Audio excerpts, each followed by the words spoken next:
Chantal fait partie de ces gens qui ont besoin de leur voiture pour aller travailler le matin. Enfin, depuis 3 ans, ce n'est plus vraiment sa voiture. Ça lui prend un peu plus de temps que d'aller chercher son véhicule dans le parking de son immeuble, mais ces véhicules électriques en libre service lui font faire de belles économies. Donc on me dit que j'ai des véhicules disponibles. Il faut appuyer pour prendre un véhicule. Ensuite, il y a un rappel de mention légale où je dois attester avoir un permis de conduire en cours de validité, ne pas être sous l'emprise de l'alcool et ne pas être sous l'emprise de drogue, médicaments. À Châtillon, où elle habite en région parisienne, il y a souvent des voitures de libre le matin. Ce n'est pas toujours le cas partout, notamment dans Paris. Où est-ce que vous avez la clé? La clé, elle est attachée à un fil en plastique, et donc on la branche dès qu'on arrive dans la voiture. Et ce matin, bonne surprise pour Chantal. La voiture est presque propre. Quelquefois, il y a des papiers, des bouteilles, et des gens qui laissent traîner des choses. C'est pas très civilisé. Mais celle-là est bien propre ce matin. Chantal a revendu sa voiture personnelle il y a 3 ans. Cela lui revenait beaucoup trop cher à l'année, 4 300 €. Avec ce système d'autopartage, elle a divisé son budget par 2. Il y a plein de choses qui sont très chères quand on a une voiture à soi. L'assurance aussi, l'entretien. Là, on est vraiment libre. On a juste à prendre la voiture et à rouler. L'abonnement coûte 10 € par mois et elle a accès à des véhicules dans toute la région parisienne.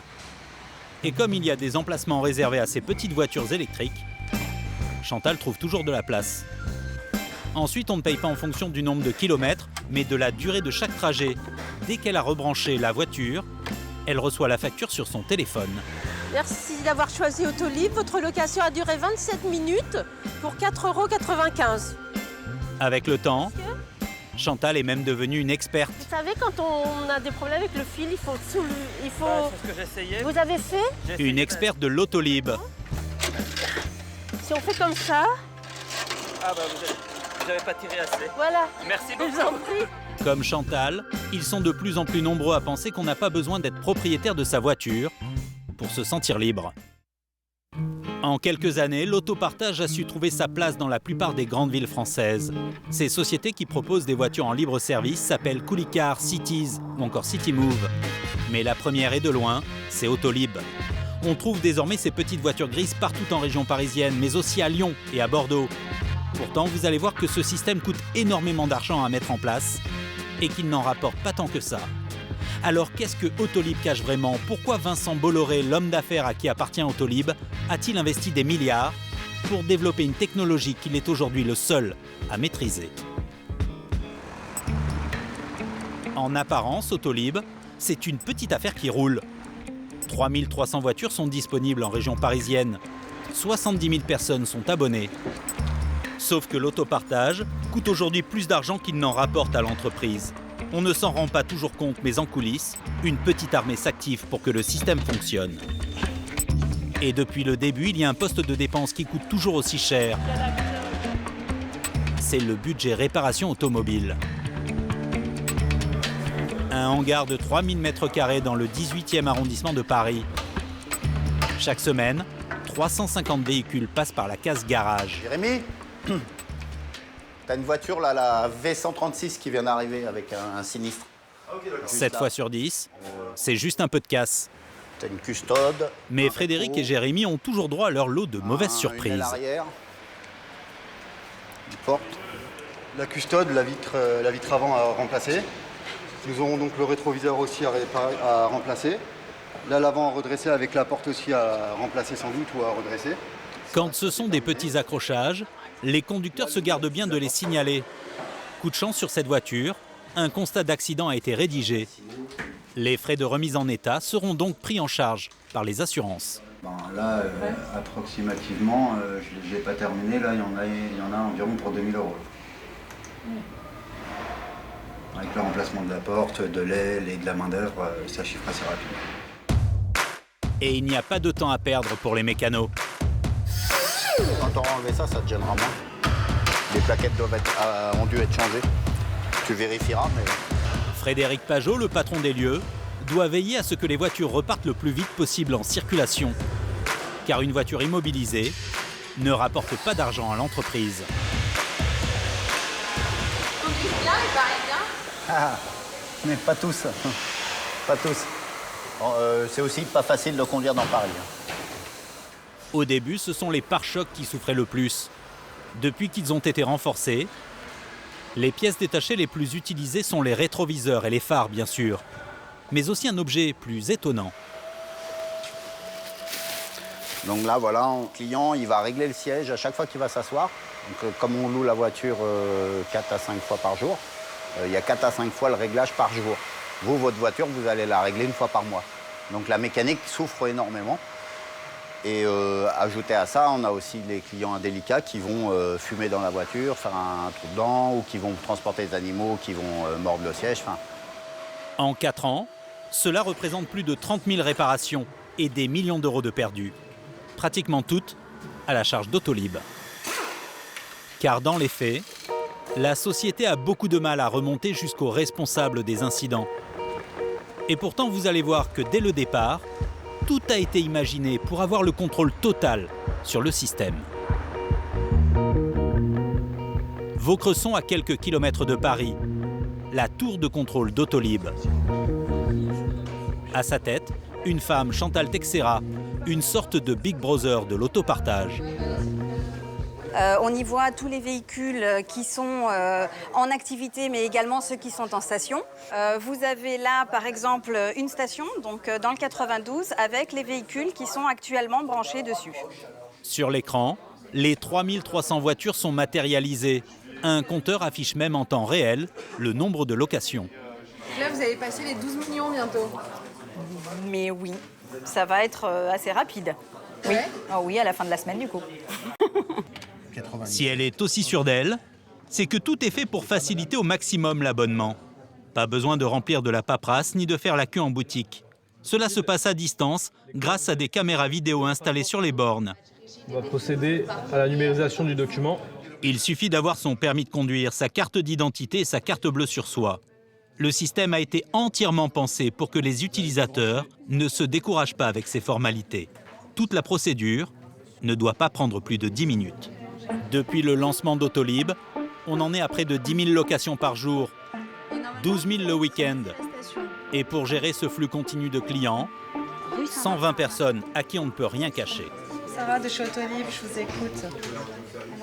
D'accord, donc vous avez restitué votre véhicule à la station que vous aviez réservée, donc Paris-Ravignan. Lorsque l'appel arrive, Sarah sait quel est le client, à bord de quel véhicule il est. Donc là, nous savons que cette cliente est en cours de location avec le véhicule BV 01574 et nous pouvons savoir où elle se situe. Il y a eu 2 tentatives de vol d'Autolib. Les voitures ont été retrouvées en 10 minutes grâce à ce système de géolocalisation. À quel endroit il est en cours de circulation. Les concepteurs ont imaginé ce réseau de surveillance pour que le secret d'Autolib ne soit pas percé à jour. Leur plus grande crainte, l'espionnage industriel. Un automobiliste n'a donc pas le droit de quitter le périmètre de sécurité, c'est-à-dire l'Île-de-France, sous peine d'amende. Il sera financièrement sanctionné puisque s'il ne le fait pas, il va s'arrêter et il faudra qu'on récupère le véhicule et qu'on prenne en charge le client. Donc évidemment, il y a des coûts associés. Les pénalités sont de 300 €. Le secret industriel jalousement gardé, ce n'est pas le modèle de la voiture bien sûr, mais ce qu'il y a à l'intérieur. Une technologie unique au monde grâce à laquelle la famille Bolloré espère bien devenir riche à milliards. À quelques embruns de la ville de Quimper, voici le fief du groupe Bolloré, les propriétaires d'Autolib. L'usine est si vaste, une vingtaine d'hectares, qu'elle possède son propre service de bus. On va y aller, on va prendre le badge. Ouh, ça pleut ici. Il y a 20 ans, Jean-Marc Mété, l'homme à la moustache, a mis au point une batterie révolutionnaire, une batterie solide qui aurait un très gros avantage.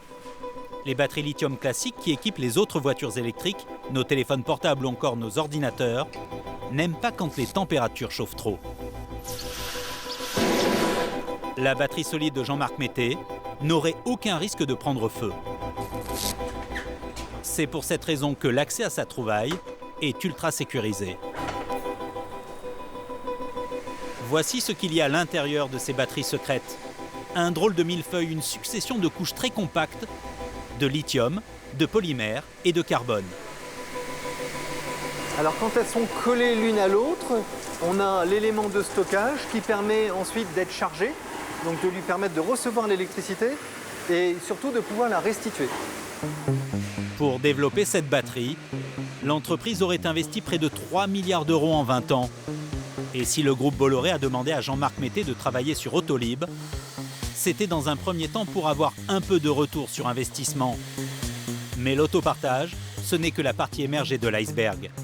Les batteries qui supportent la chaleur équipent maintenant des bus et des tramways. Vous voyez les batteries qui sont mises à disposition sur la toiture. Donc voilà, c'est un montage très simple. Ce sont exactement les mêmes batteries qui équipent la voiture. Et l'homme déborde d'imagination. Donc je vous ai parlé des voitures, je vous ai parlé des camionnettes, je vous ai parlé des bus. Mais vous pouvez avoir des éléments, des chariots élévateurs dans les entreprises. Vous pourriez avoir aussi des grues qui pourraient être équipées. Vous pouvez avoir aussi des bateaux. Bref, le groupe voit toujours plus grand et rêve d'un monde tout électrique. Derrière, un homme qui rêve un jour de dominer ce monde grâce à cette technologie. Vincent Bolloré, il pèse plus d'1 milliard d'euros. L'homme d'affaires apparaît toujours souriant et décontracté quand la caméra tourne. Il faut dire qu'Autolib, c'est un peu son bébé, sa plus belle vitrine. Et il prend toujours autant de plaisir à parler de la naissance de ce projet. À un moment, il a fallu vérifier que cette batterie fonctionnait et on a décidé de construire autour une voiture. Donc on a fait venir un garçon qui s'appelle Philippe Guédon, qui avait inventé l'espace de Renault, qu'on a sorti de sa pré-retraite en lui disant dessine-nous, non pas un mouton, mais dessine-nous une voiture autour de notre batterie. Ce qu'il a fait, et il y a à peu près 8 ans, on a commencé à monter une première côte en Bretagne. Il y avait des pompiers, des motards, le préfet qui était effrayé, Bernard Poignant, le patron de la circonscription. La voiture ressemble alors à ça. 4 ans plus tard, en 2011, Autolib est lancé en grande pompe à Paris. Cela a lieu à un moment où les préoccupations écologiques sont permanentes. C'est d'ailleurs un des arguments mis en avant par le groupe dans leurs vidéos promotionnelles. Le 100% écolo. Mais le succès est vite rattrapé par la polémique. Les voitures électriques sont accusées de publicité mensongère. Celles de Bolloré sont particulièrement montrées du doigt. Ces super batteries ont besoin d'être à haute température en permanence, sinon elles se déchargent. C'est pour cette raison qu'elles doivent rester branchées tout le temps. Du coup, même quand elles ne roulent pas, elles consomment de l'électricité.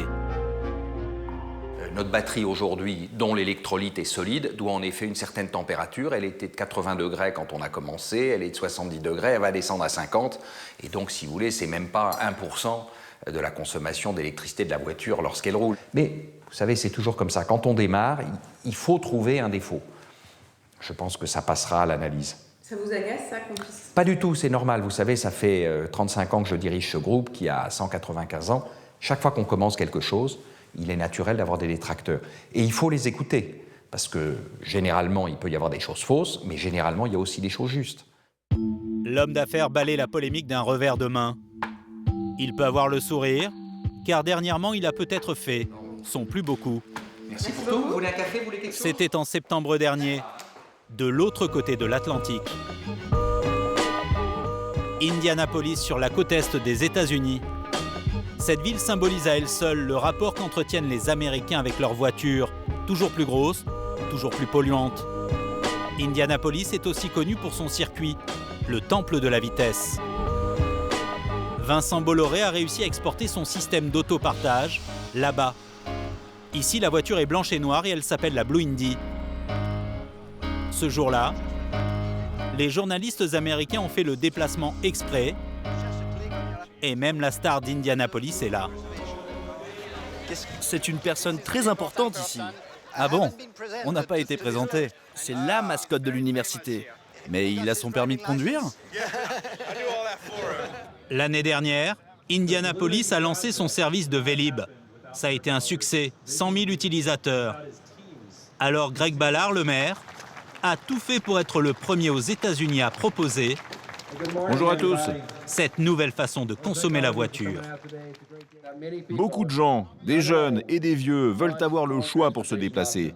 Certains veulent se débarrasser de leur voiture, certains veulent la laisser à la maison et quand même pouvoir se rendre en ville. Enfin, d'autres cherchent une solution moins chère que de posséder leur propre automobile. Avec ce système, tout le monde peut avoir une voiture sans les inconvénients. Los Angeles serait également intéressé. Au pays où la voiture est reine, Cédric, le cousin du boss, fait mine de vouloir imposer le modèle de l'autopartage. Et ça se conduit comme un jouet. Il y a des gens, il y a aujourd'hui des Américains, même dans des villes comme Indianapolis, qui n'ont pas et qui ne veulent pas avoir de voiture. Donc oui, nous allons avoir des gens qui vont adopter ce système parce que c'est tellement commode et c'est tellement économique et c'est tellement facile. Pas sûr que l'automobile en libre service signe la fin de la voiture individuelle là-bas.